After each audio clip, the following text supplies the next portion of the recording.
가정의 달 마지막 주 우리가 연합 예배를 통해서 주시는 거란 말씀은 우리 같이 한번 따라 보실까요? 가정의 행복, 행복한 가정.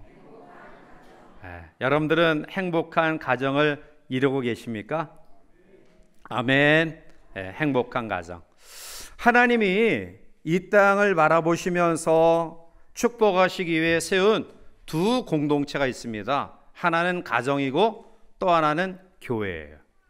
자, 따라서 가정은 우리가 하나님의 나라를 경험할 수 있는 천국이 되어야 돼요. 그런데 이 마지막 때를 보면 가정이 붕괴되고 무너지고 깨트려지는 경우가 너무 많아요. 그 이유는 가정을 창조하신 하나님의 원리대로 살지 못했기 때문이다. 그래서 오늘 전 세대가 함께 모여 예배하는 이 가운데에 우리는 말씀대로 살아가는 삶을 통해 하나님이 원하시는 천국을 이루는 행복한 가정 되기를 주님의 이름으로 축복합니다. 자, 먼저 우리 자녀들에게 부탁을 드려요. 자, 자녀는 우리 같이 한번 따라 보실까요? 부모에게 순종하고 공경하자. 오늘 1절과 2절을 보면 자녀들아 주 안에서 너희 부모에게 순종하라. 이것이 옳으니라. 내 아버지와 어머니를 공경하라. 이것은 약속이 있는 첫 계명이니 라고 말씀해. 이 순종한다라는 말은 아래에서 듣는다라는 말이에요. 그러니까 부모님의 말씀에 순종한다, 또 어르신의 말씀에 순종한다라는 것은 내가 아래에서 잘 듣겠습니다, 무슨 말씀을 하든지 잘 듣겠습니다 라는 그러한 태도예요. 자, 이것은 진지하게 아버님의 말씀, 어머님의 말씀, 또 어른들의 말씀을 듣겠다라는 거예요. 자, 그런데 우리가 조금 성장하면 부모님들의 가르침에 대해서 부모님은 옛날에 공부하신 분들이야, 지금 이 시대를 이해할 수 없어, 그래서 틀린 말을 하셔, 또 이 상황에 맞지 않는 이야기를 하셔, 이러한 이야기를 할 때가 있어요.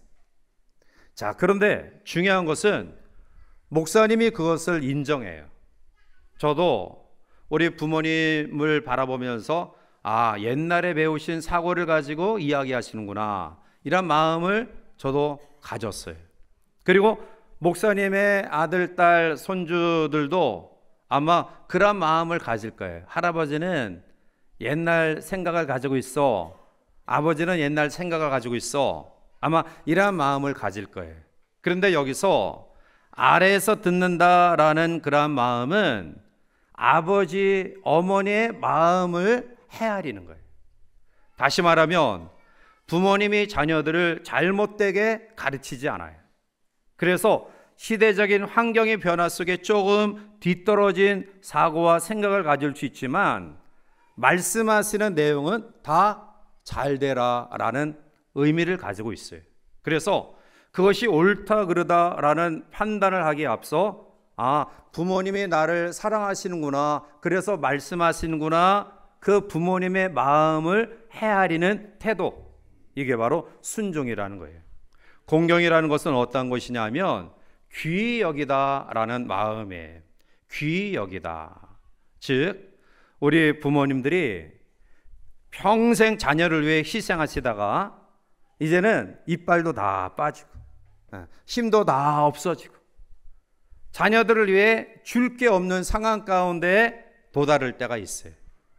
자, 그런데 부모님은 공경의 대상인데 그 공경의 마음은 자랑스럽게 여기는 마음이에요.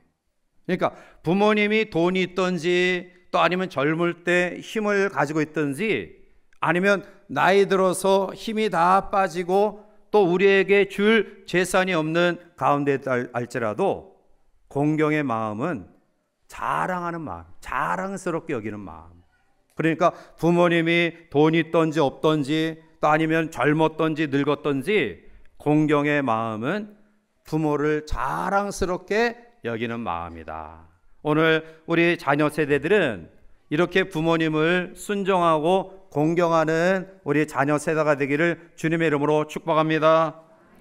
그러면 두 번째로 부모님은 자녀를 어떻게 대해야 되느냐? 자, 부모님은 자녀를 노엽게 하지 말고 주의 교훈과 훈계로 양육해야 돼. 오늘 4절에 보면 또 아비들아 너희 자녀를 노엽게 하지 말고 오직 주의 교훈과 훈계로 양육하라 말씀이에요. 자, 사도 바울이 이 말씀을 했던 당시는 가부장적인 아버지의 권위가 절대적인 신과 같은 그런 위치에 있었던 시대예요. 그래서 아이가 태어나면 이 아이를 내 자녀로 받을 것인가, 아니면 파양해서 다른 데로 보낼 것인가, 아니면 버릴 것인가, 이러한 결정을 가지고 있는 시대에 사도 바울이 말씀한 거예요. 이러한 상황 가운데서 아비들에게 자녀를 노엽게 하지 마라 이렇게 교훈해요. 여러분, 저도 그러한 경험을 하지만 자녀들에게 양육할 때 야단치는 경우가 있어요. 야단치는. 그런데 그 부모님들 잘 들으세요. 우리가 야단치는 그러한 배경에는 우리의 자녀가 잘못해서 그 부분을 교훈하고 훈계하기보다는 자기의 컨디션, 자기의 어떠한 그 심적인 그러한 상태, 불완전하고 밖에서 노여움을 경험한 그런 것을 가지고 자녀에게 화풀이하는 경우가 많아요. 그러니까 우리 부모 세대는 어떠한 마음을 가져야 되냐면 내가 아버지다, 내가 엄마다 라는 권위를 가지고 무조건 아이들을 억눌러서는 안 돼요. 아이를 노엽게 하지 마라 라는 사실을 우리에게 교훈하고 있어요. 자, 그러므로 오늘 자녀들에 대해서 무분별하게 내가 화가 났다고 해서 내가 직장에서 또 주변의 생활 가운데서 분노의 마음을 자녀에게 표출해서는 안 돼요. 만약 자녀들이 이러한 모습을 가지고 성장하면 그의 마음에 상처를 가지고 있고요, 부모님의 따뜻한 사랑과 격려와 위로를 받지 못한 자녀들은 이 세상 가운데서 넓은 마음으로 다른 사람을 수용하고 이해하고 받아들이며 사랑하기 어려운 그러한 사람으로 성장해요. 자, 그러므로 우리 사랑하는 부모 세대는 바로 자녀들을 노엽게 하지 말고 주의 교훈과 훈계로 양육하는 부모 세대가 되기를 주님의 이름으로 축복합니다. 세 번째는 아내의 역할이에요. 아내의 역할. 오늘 성경은 아내는 남편에게 복종하라.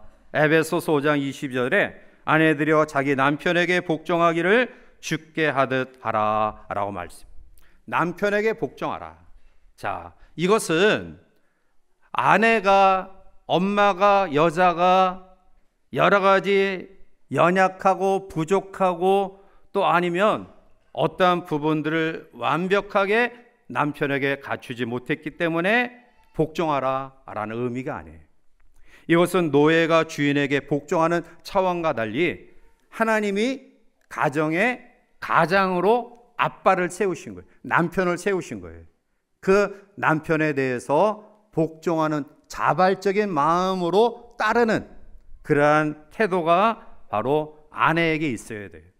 그래서 우리의 사랑하는 가정이 엄마가 아빠를 권위를 세워주고 또 아내가 남편의 권위를 세워줘 복종하는 자발적인 그러한 순종의 마음을 통해서 우리의 가정이 든든히 세워져 가기를 바랍니다. 네 번째는 아내의 역할이에요. 아내는 남편은 아내를 그리스도께서 교회를 사랑하듯 사랑해야 돼요. 자, 오늘 본문 에베소서 5장 25절에 보면 남편들아 아내 사랑하기를 그리스도께서 교회를 사랑하시고 그 교회를 위하여 자신을 주신같이 하라. 아내를 사랑하라. 오늘 이 당시에 유대인들의 의식 속에는 이러한 잘못된 생각을 가지고 있었어요. 그것은 뭐냐면 내가 이방인으로 태어나지 않은, 그러니까 유태인이 아닌 이스라엘 민족이 아닌 이방인으로 태어나지 않은 것이 감사하다. 또 나는 노예로 이 세상에 태어나지 않은 것이 감사하다. 또 하나는 여자로 태어나지 않은 것이 감사하다. 이런 마음을 남자들이 가지고 있었어요. 자, 그런데 이러한 때에 아내를 그리스도께서 교회를 살아신 것 같이 사랑하라. 이것은 정말 획기적인 그러한 말씀이에요. 사랑하는 우리 모든 남편들은 아내를 사랑하는 모습으로 다시 한번 결단하시길 바랍니다. 그런데 어떻게 사랑하라고요? 그리스도께서 교회에 대하여 자기의 목숨을 준 것처럼 사랑하라. 여러분, 그 헬라어에 보면 이 사랑을 표현하는 단어가 네 가지가 있어요. 에로스, 남녀 간의 사랑, 또 필리아, 형제 간의 사랑, 스톨게, 우정의 사랑, 네 번째가 아가페, 하나님이, 예수님이 우리를 향하신 사랑이에요. 그런데 성경의 모든 부분들이 스톨게, 에로스, 필리아를 이야기하지만 아가페 사랑을 표현하는 것은 하나님이 우리를 사랑하셔서 예수님을 주셨을 때, 예수님이 교회를 위하여 자기의 목숨을 주셨을 때에 유일하게 사용하는 단어가 아가페. 오늘 남편들아, 아내를 사랑하라. 어떻게 사랑하라? 그리스도께서 교회를 위하여 자기의 목숨을 준 것 같이 목숨을 다하는 사랑을 아내에게 하라라는 말씀. 요즘 젊은 세대는 오히려 남자들이 참 살기 힘든 세대 같아요. 그런데 목사님 세대, 또 목사님 그 부모님 세대는 여인들이 한을 품고 살아가는 세대. 그러니까 어려서 여자로 태어났다고 해서 부모에게 하대받죠. 또 결혼해서 남편에게 여러 가지 하대를 받아요. 그러니까 우리 한국 어르신들, 우리 할머니, 할아버지 그 세대는 우리 할머니 또 우리 엄마들이 한을 품고 살아가던 세대예요. 그런데 이 품은 한, 정신병의 일종인 이 한을 해소할 수 있는 유일한 방법이 뭐냐? 그것은 사랑하는 거예요. 사랑하는 거예요. 그것도 어떠한 조건을 다는 사랑이 아니라 무조건적인 사랑. 오늘 사랑하는 남편들에게 다시 한번 말씀드립니다. 아내를 아가페 사랑으로 사랑합시다. 아멘. 아멘 하지 않는 남자도 뭐예요? 안 하겠다는 거예요? 자, 다시 한번 말씀을 맺습니다. 우리 자녀들에게 부탁합니다. 우리 엄마, 아빠, 할아버지, 할머니의 말씀을 순종하고 공경하는 우리 어린이들이 되기를 바랍니다.